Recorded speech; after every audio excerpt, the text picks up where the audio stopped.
Lieutenant Kate Frost tapped her screen for the 5th time. Nothing happened. The radar display at North Pacific Defense Base stayed black. "What's wrong with this thing?" she muttered. She tried the backup systems, also dead. Kate checked her watch. 03:00 hours. The night shift was always quiet, but this was different. Wrong. Control, this is monitoring station 6. All systems down. "Request tech support," she said into her headset. No answer. The emergency lights kicked on, bathing the room in red. Kate stood up, her chair rolling back against the wall.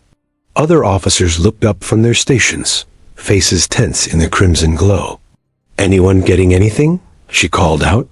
Before anyone could answer, the screens flickered back to life. But instead of the usual radar sweeps and data feeds, strange geometric patterns filled every display. Triangles, circles, and lines arranged in sequences Kate had never seen before. "What the hell is this?" Captain Reyes shouted from across the room. Kate leaned closer to her screen. The patterns were shifting, changing, not random. This was a message. Her phone buzzed. Then everyone's phones buzzed. Computers chimed. Tablets lit up. The same patterns everywhere. "It's on all frequencies," said the communications officer. "TV, radio, internet, everything." The base alarm blared. 3 short bursts, 1 long. Kate felt her stomach drop. That was the code for Protocol First Contact. The door slammed open. Colonel Harris rushed in, face pale. "Pentagon confirms unknown object entering atmosphere. Massive. Heading toward Montana." Kate grabbed her jacket. Her hands shook slightly. For 3 years, she'd written papers about possible alien communication methods. Her colleagues had laughed, called her theories crazy. "Frost," Colonel Harris pointed at her. "You're on the response team. Chopper leaves in 10 minutes. A flight to Montana was tense." Kate studied the patterns on her tablet, while military jets screamed overhead. Reports flooded in from around the world. The same signal everywhere. Global communications disrupted. "Look," someone shouted as they approached the landing zone. Kate pressed her face against the helicopter window. The clouds parted, revealing something impossible. A massive structure, metallic and gleaming, hovered above the plains. It was at least a mile wide, disc-shaped with strange protrusions. The chopper landed hard at the hastily established perimeter. Soldiers rushed about, setting up barriers and weapon emplacements. Tanks rolled into position. Fighter jets circled overhead. Kate jumped out, ducking under the rotors. The air felt strange, electric. Her skin tingled. General Wade met them at the command tent. His face was grim. "Whatever it is, it's settling down. We've established a 3-mile exclusion zone. Civilians evacuated." "Sir, those patterns," Kate said, showing him her tablet. "They're structured. This is communication." Wade frowned. "Or a weapon system powering up." The ground trembled. Everyone froze. Outside, soldiers raised their weapons. A section of the alien craft was opening. A ramp or door extending downward. "Get me a direct line to the president," Wade ordered. "And someone find me a scientist who can make sense of this." Kate stepped outside the tent. The massive ship loomed above them, blocking the stars. Something was emerging from the opening. First contact was about to begin. 72 hours of silence. The alien ship hung above the Montana plains, its metal skin reflecting sunlight in strange patterns. Military vehicles surrounded the landing site. Soldiers in full combat gear stood ready, fingers near triggers. Kate hadn't slept. Her eyes burned as she stared at the ship through binoculars. The opening remained dark, revealing nothing. 3 days of nothing, General Wade said, pacing behind her. "Pentagon wants action." "They're studying us," Kate replied. "Learning," Wade snorted. "Or planning an attack." A loud hiss cut through the air. Everyone jumped. The ship's opening widened. A ramp extended fully to the ground. "Weapons ready," Wade ordered into his radio. Kate held her breath. A figure appeared at the top of the ramp. Tall, thin, with skin that seemed to glow from within. It had 4 arms and moved with careful steps. "Hold fire," Wade said, his voice tight. 2 more aliens followed the first. They carried no visible weapons. Their heads turned, taking in the military blockade. "I need to try communicating," Kate said.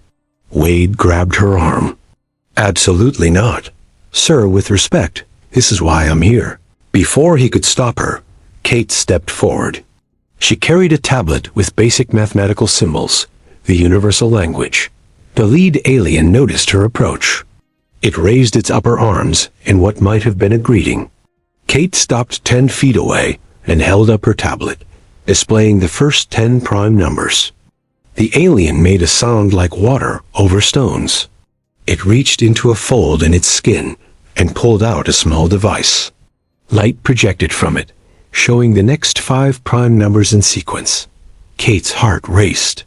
They understand. For the next hour, Kate exchanged mathematical concepts with the aliens. They learned quickly. By sunset, they had established basic communication. "They're refugees," Kate explained to Wade in the command tent. "Their star was dying. They traveled for generations to find a new home." Wade's face remained hard. "And they chose Earth? Convenient.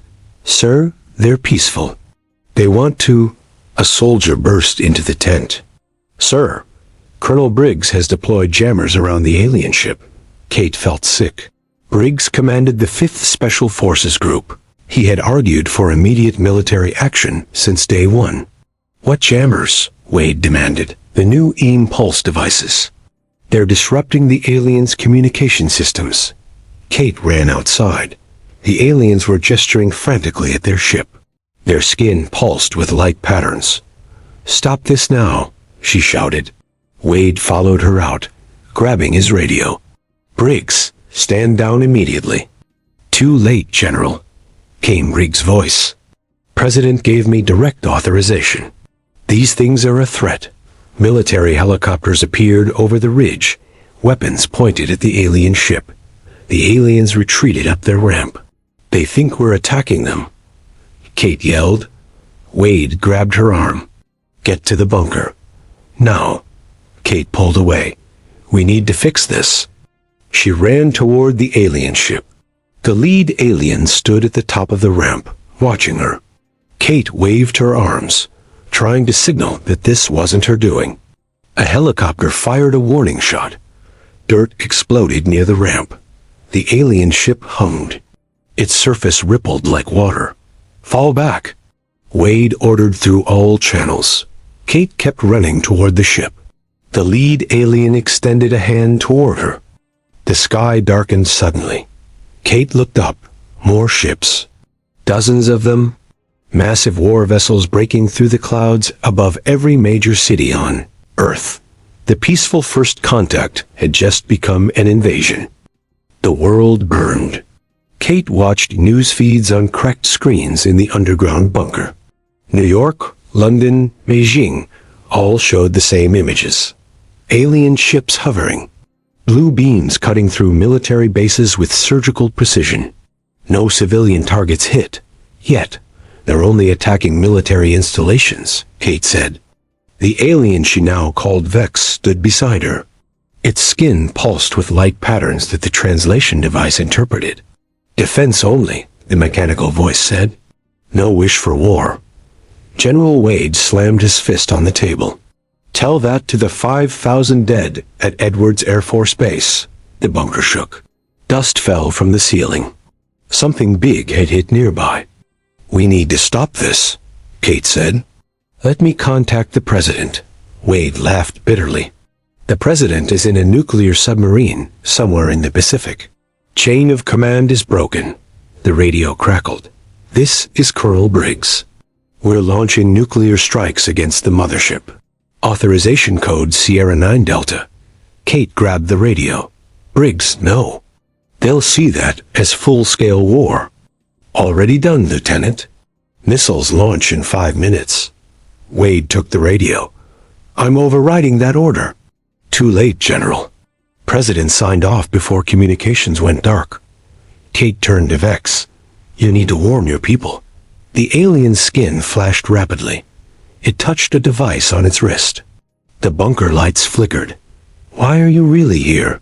Wade demanded, drawing his sidearm. What do you want from Earth? Vex's translator hummed. Water. Oceans. Life source. Our world died. You want our oceans? Kate asked. Share, not take. We adapt. The bunker door burst open. Soldiers rushed in, weapons raised. Sir, alien ground forces have landed in Chicago, Houston, and San Diego, a sergeant reported. Wade pointed his gun at Vex. Call them off. Kate stepped between them.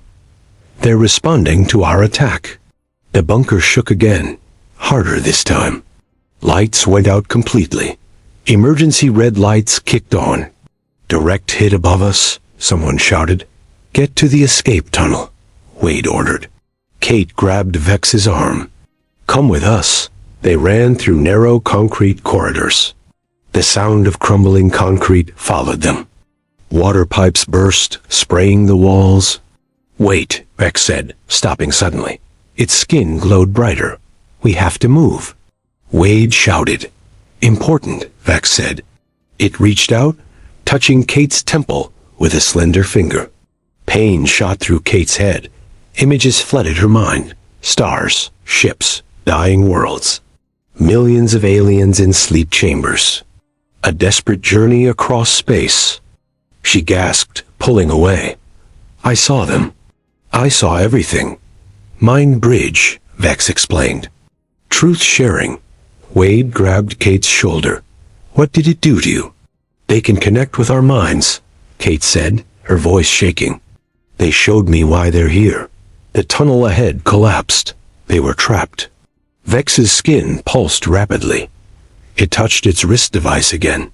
The wall beside them dissolved. A new passage appeared, lined with strange glowing material. My path, Vex said. To ship. Wade raised his gun again. This could be a trap. Another explosion rocked the bunker. The ceiling began to crack. We don't have a choice, Kate said. She stepped into the alien passage. The walls hummed around her. It felt alive.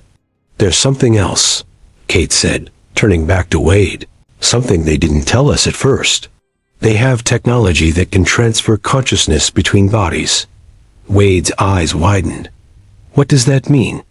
It means, Kate said as Vex moved beside her, they don't just want our planet.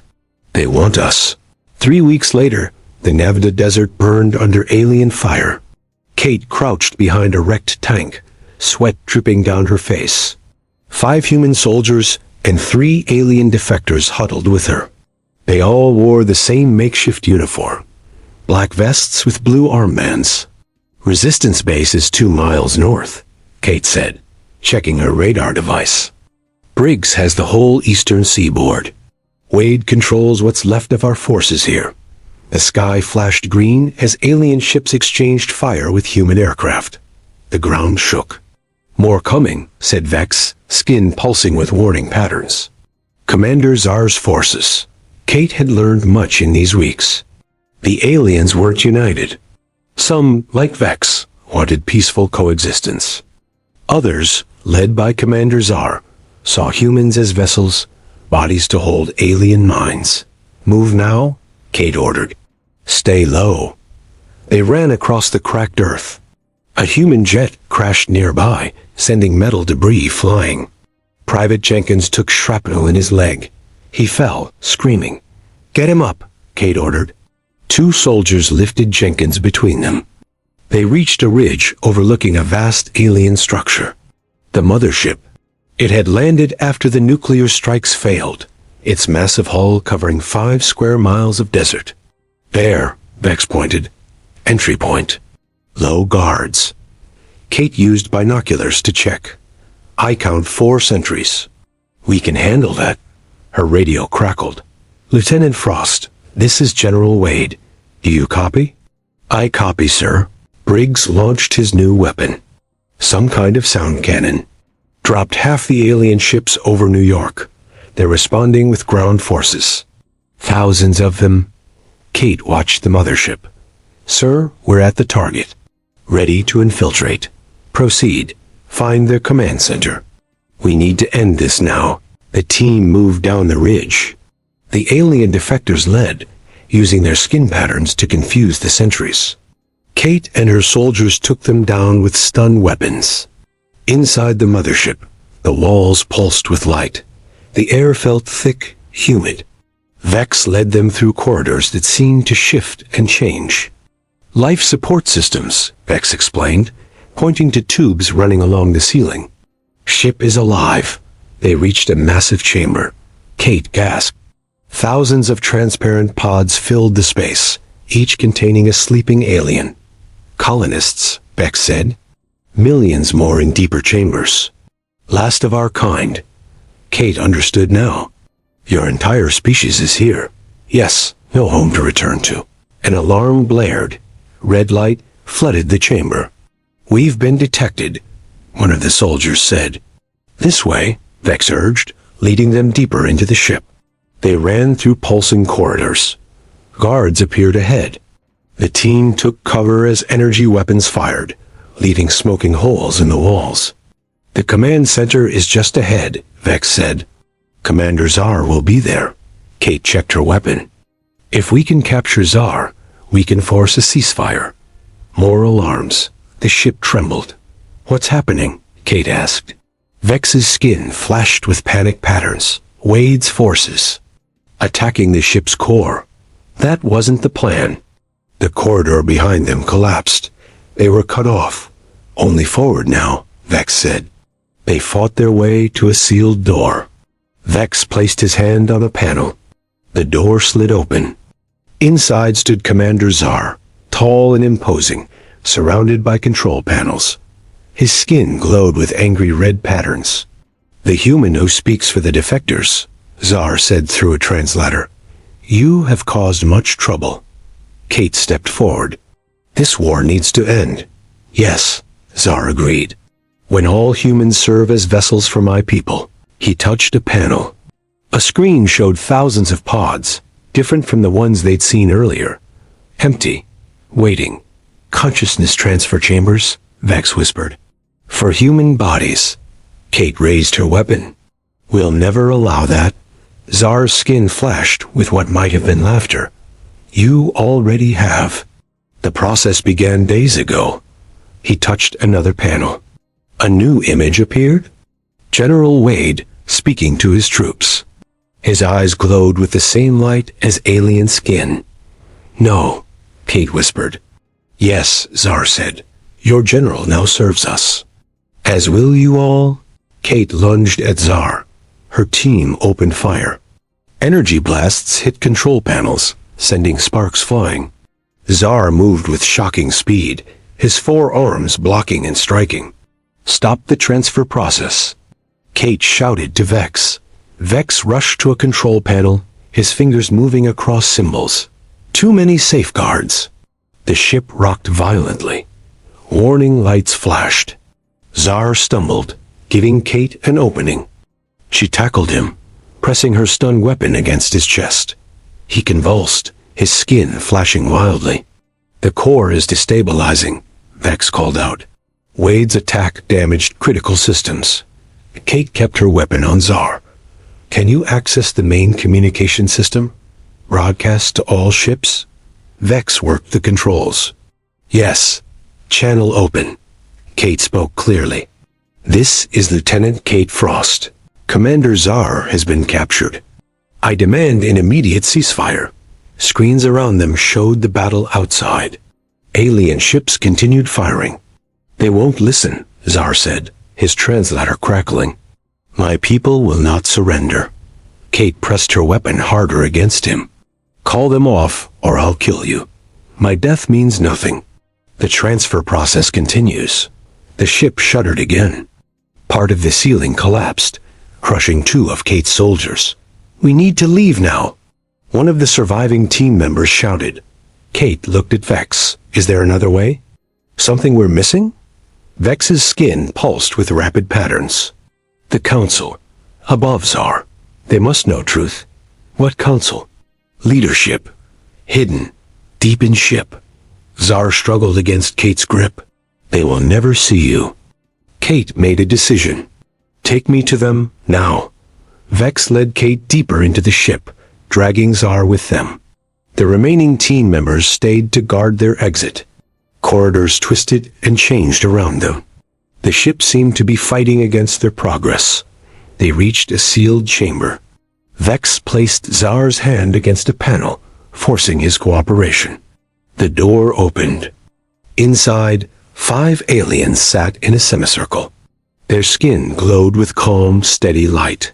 They looked older, their bodies more translucent. "The Council of 5, Vex said, bowing slightly. Kate stepped forward. "I am Lieutenant Kate Frost of Earth."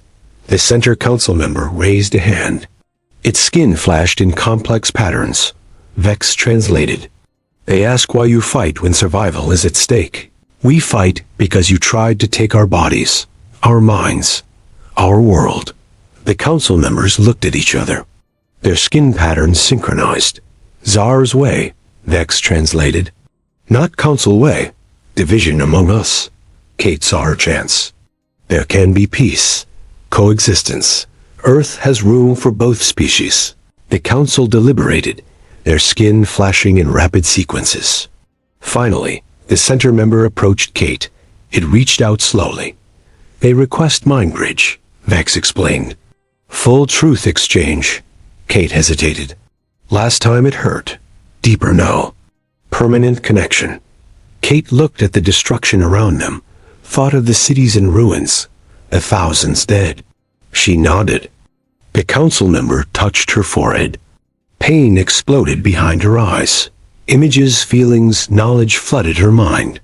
She saw the aliens' history, their desperate journey, their fear of extinction.